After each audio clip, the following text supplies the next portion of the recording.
All right, the purpose of this video is just to introduce the viewer to the Tarrasch defense and the Semi-Tarrasch defense. We won't go too deep into these openings.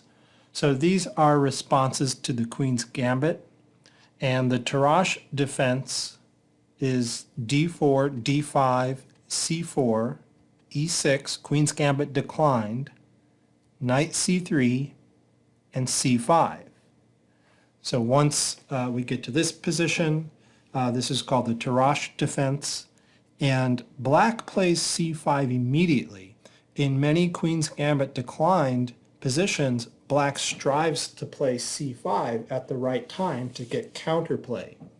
So what's wrong with playing it right away in this position? Well, it's playable, there's nothing wrong with it, but black must be willing to play an isolated queen's pawn position.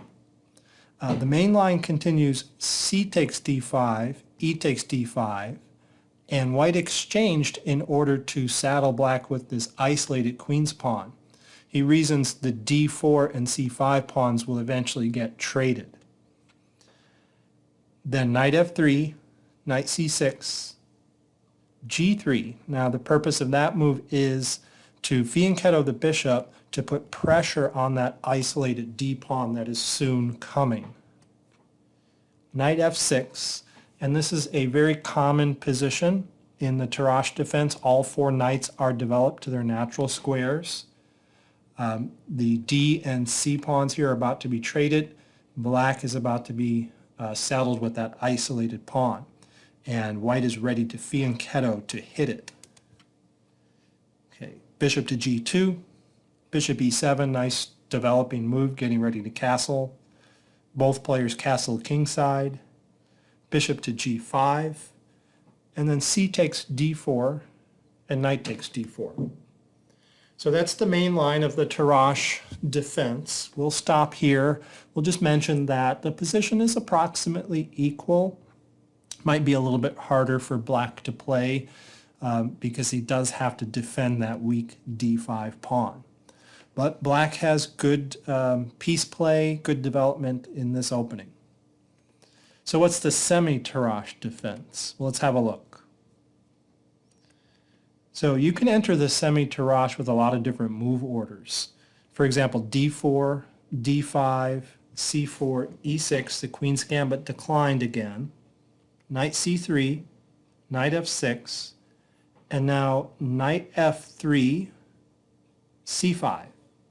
So this is the Semi-Tarrasch. It's just like the Tarrasch defense, but the knights are developed to f3 and f6. Okay. Let's see some different move orders to arrive at this position. You can play d4, d5, c4, e6, and white might develop their knights in the reverse order. Like knight f3 is a common move, knight f6, then knight c3, then enter the Semi-Tarrasch. A completely new way to enter it is by playing knight to f6 on the first move. Then c4, e6, and here many players will avoid the Nimzo Indian by playing knight to f3. If white plays knight to c3, this does invite the Nimzo, bishop to b4, which black can play. But if white plays knight to f3, then black can transpose back into the Queen's Gambit declined, and then the most common move in this position is knight c3, which gives black the opportunity to get that Semi-Tarrasch position. Okay, so what does white do in this position? Well, white normally exchanges the c-pawn for the d-pawn. Again, possibly saddling black with an isolated pawn, just like he does in the Tarrasch defense. However, we're going to see that black sometimes takes back on d5 with his knight, avoiding that isolated queen's pawn. So black can take back with either the knight or the pawn. Let's have a look at each. All right, so to recap, here's the Semi-Tarrasch, one way to get into it. And if white rather plays c takes d5, black can retake with his pawn, accepting the possibility of an isolated queen's pawn again. And if white plays g3, then black can play knight c6, and we've transposed back into the main line Tarrasch. So the semi-Tarrasch can transpose back in this exchange line after c takes d5, e takes d5. However, the knight is usually what recaptures there. So let's have a look. So back to the semi-Tarrasch position here. So most popular white move is c takes d5. And now black has the option of recapturing with his knight. And this is the purpose of playing the knight to f6 before playing c5. Okay, giving black the opportunity to take back with the knight and avoid the isolated queen's pawn. There are a couple ways you can play here, but the main line continues e4, getting a strong pawn center, and black exchanges the knights. And this resembles a Gruenfeld to me, same kind of pawn structure here. So let's see what happens. Black wants to exchange pawns and then bishops. Black wants to exchange as many pieces as possible in the semi-Tarrasch in order to make white's strong pawn center not as strong. So white has a spatial advantage in the center, and if there were more pieces on the board, that spatial advantage would be a bigger advantage. Okay, but here black can play just fine. So that's the main line way of playing. To back up, after the knight recaptures on d5, you don't have to play e4 and go into that line we just saw. You can play other moves like g3, or a very popular alternative is the move e3 in this position. Now if white plays e3, there's no reason for black to willingly exchange knights in this position. He can leave his knight posted strongly in the center and just develop normally, like knight c6. Bishop d3 is a common place to put the bishop. You can put it on c4 as well. Bishop to e7. Both players can castle.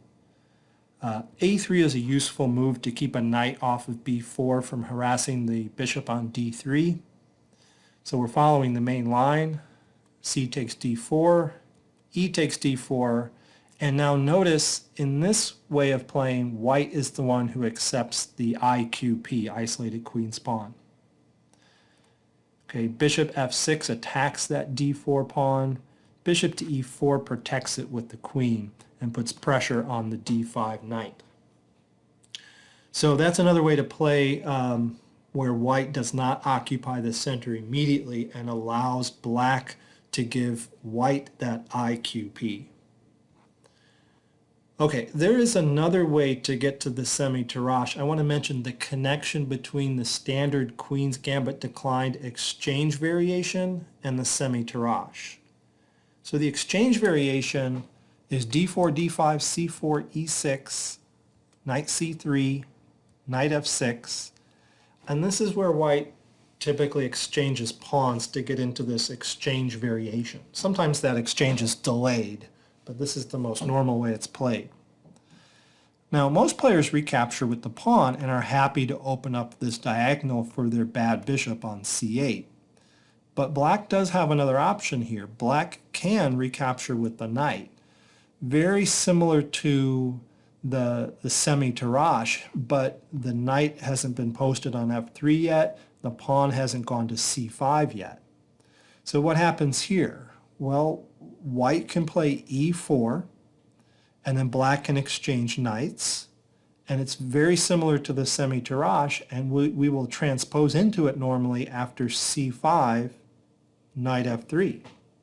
Now we're back to that same semi-Tarrasch exchange variation we just looked at, where black exchanges pawns and then exchanges bishops on d2 to get rid of some pieces and relieve the pressure on his position.